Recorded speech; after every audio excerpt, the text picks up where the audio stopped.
ஒரு நாடு நல்லா இருக்குதுன்னா அது காரணம் பப்ளிக். ஒரு நாடு நாசமா போகுதுன்னா அது காரணம் பப்ளிக் தான், அரசியல்வாதி இல்ல. பப்ளிக் என்ன பண்ணுவான்? ஒண்ணுமே பண்ணலையா, அதான் சிக்கல். உனக்கு ஒரு மேட்டர் தெரியுமா? ஏய், ஒரு பொண்ணை ஒருத்தர் கல்யாணம் பண்ணி கொடுக்கும்போது என்ன யோசிக்கிறோம்?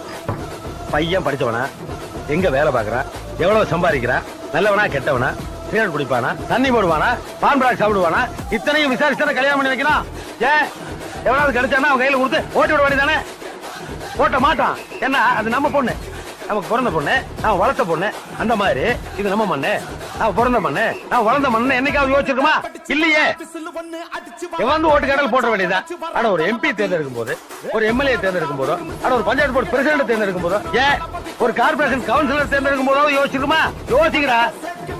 ஒரு பொண்ணை கல்யாணம் பண்ணி கொடுக்கும் போது என்னென்னலாம் யோசிக்குமோ அப்படி யோசிங்கடா.